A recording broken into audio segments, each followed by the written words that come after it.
আসসালামু আলাইকুম ভিউয়ার্স, দেখেন কি নিয়ে হাজির হয়েছি। আর এটা হচ্ছে চিতল মাছ।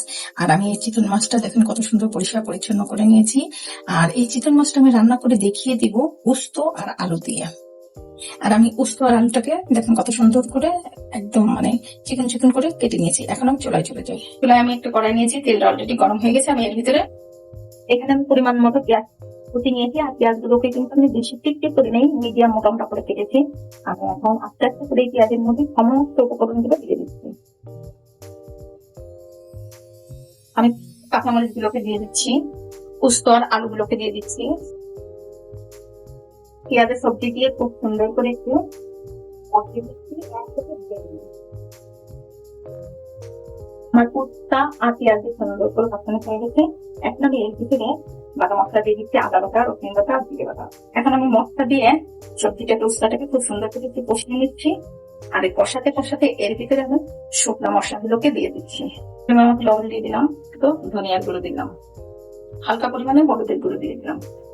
কারণ উস্তাতে যত হলুদটা কম থাকবে তত কিন্তু তরকারিটা খেতে কিন্তু বেশি সুস্বাদু লাগে। এখন আমি এর ভিতরে মাছটাকে দিয়ে দেবো, কারণ আমার মশলা দিয়ে সবজিটা কষানো হয়ে গিয়েছে। তারপরে দিয়ে দিচ্ছি।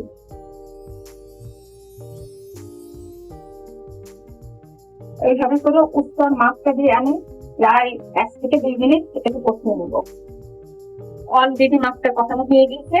এখন আমি মাছের ভিতরে পানিটাকে দিয়ে দিচ্ছি।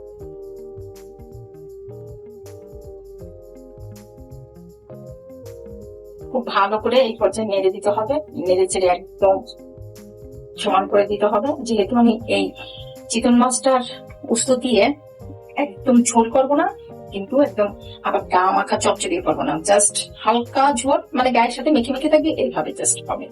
এরপর যে আমার আর একটু পানি অ্যাড করে দিতে হবে, কারণ যেহেতু চিতল মাছ বড় টাইপের মাছ, সেক্ষেত্রে আর একটু পানি লাগবে।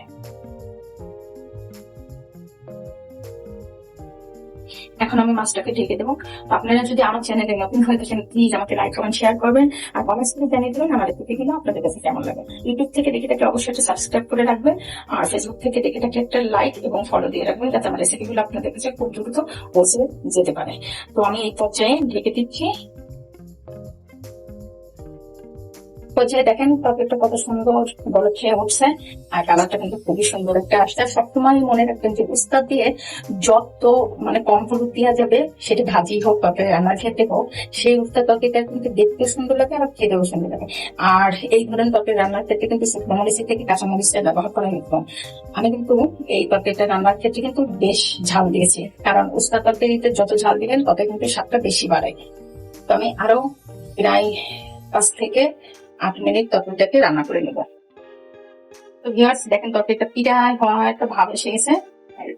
আর যেহেতু এই মাছগুলোকে খুন্তিতে না নাড়াই ভালো, কারণ নাড়লে পরে মাছটা ভেঙে যাবে, তাই এইভাবে করে একটু নিলে পরে নিচেও লাগবে না, আবার মাছটা আত্মাও থাকবে। আমি আরো 2 থেকে 3 মিনিট জাল করে নেবো মাছটাকে।